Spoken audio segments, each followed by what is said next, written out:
Bonjour à tous, donc dans cette vidéo nous allons voir les différents événements que vous pouvez utiliser pour votre code.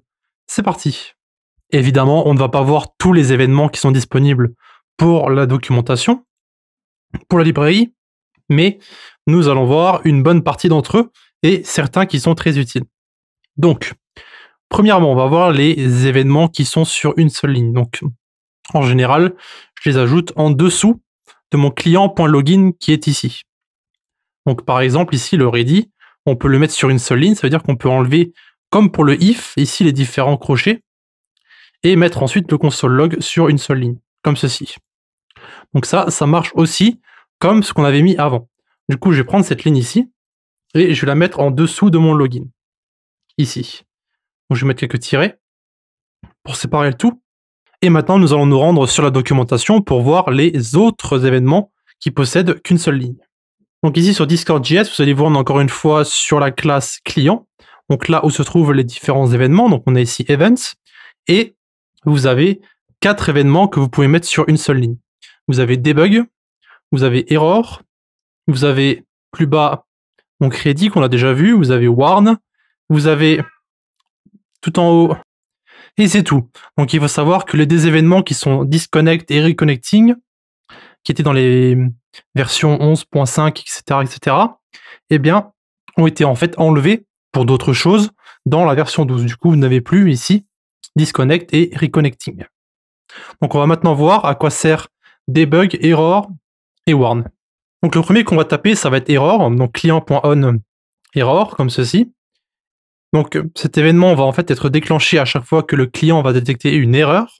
Donc, notez bien qu'il y a bien sûr une différence entre une erreur et un avertissement, donc warn et error. Donc ici, vous allez devoir taper console.error.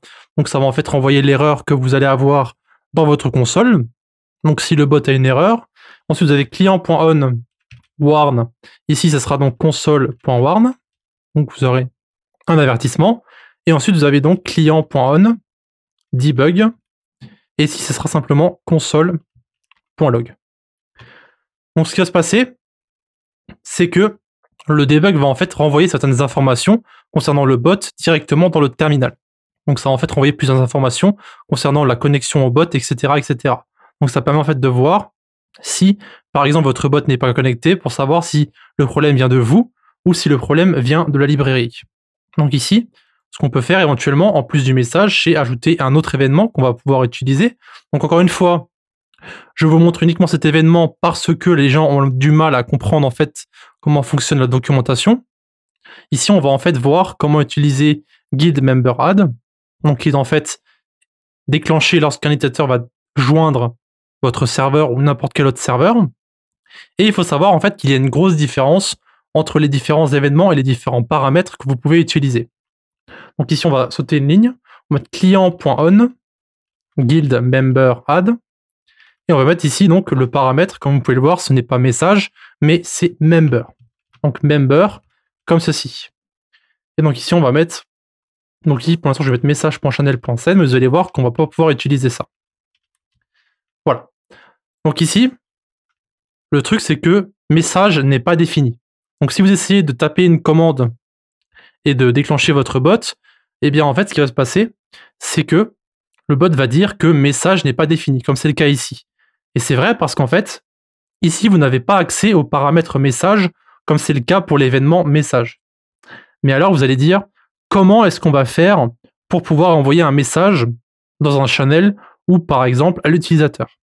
Eh bien, c'est très simple. Vous avez accès au paramètre member, qui va vous donner accès donc au type guild member.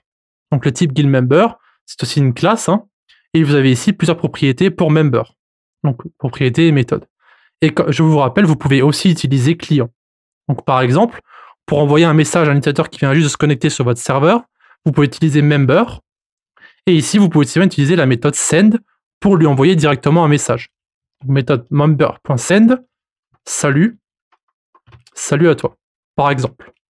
Donc ici, ce que ça va faire, c'est qu'en fait, quand un utilisateur va en fait rejoindre votre serveur, eh bien, ça va lui envoyer le message salut à toi.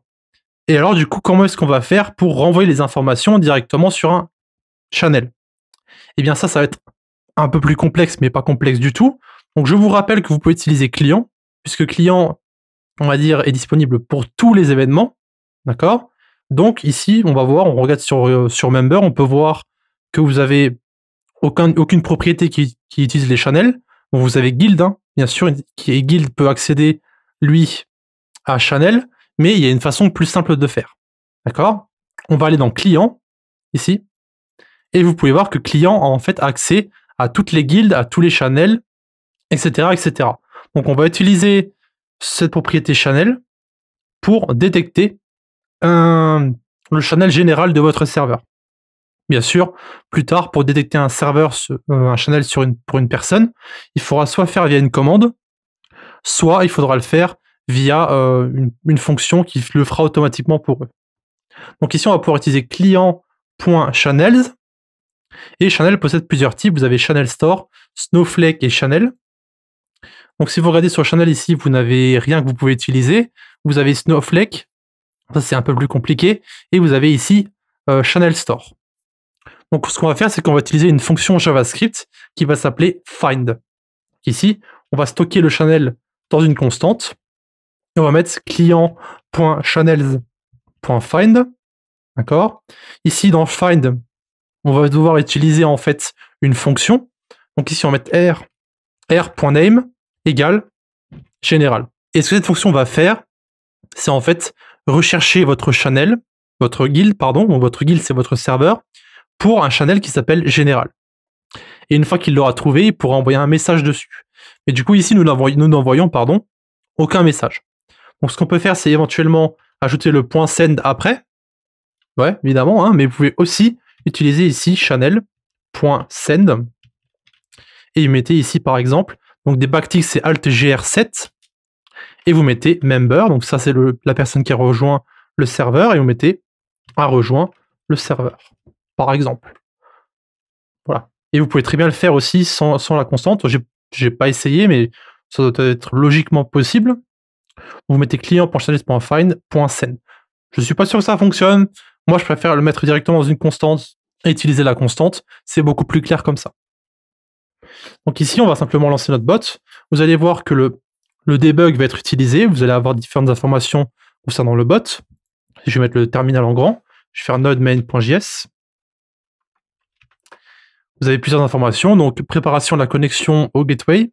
Vous avez les différentes informations de Discord GG, etc. Vous avez les différentes latences pour vous connecter.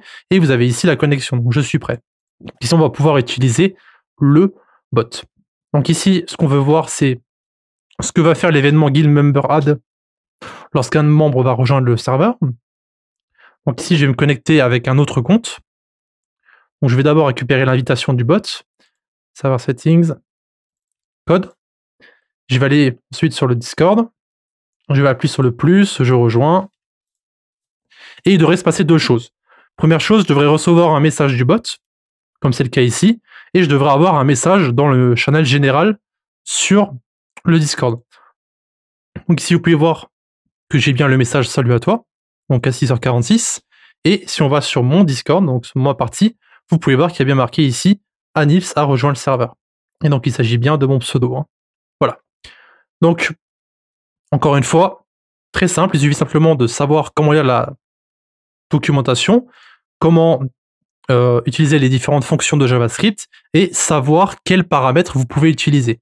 Parce qu'il faut savoir, comme je l'ai dit encore une fois, mais je le répète, lorsque vous utilisez un événement, il faut que vous regardiez les différents paramètres que vous pouvez utiliser. Parce que comme on vient de le voir dans Guild Member Add, vous ne pouvez pas utiliser le paramètre message parce qu'il n'est pas disponible. D'accord? Donc il faut vous débrouiller en fonction de ce que vous avez dans la documentation. Par exemple, si vous allez sur, je sais pas moi, role create, eh bien vous n'avez accès qu'au paramètre role. Vous n'avez pas accès à un autre paramètre. Mais vous pouvez très bien utiliser role pour accéder à d'autres choses. Vous pouvez très bien utiliser la classe client pour accéder aux channels, etc.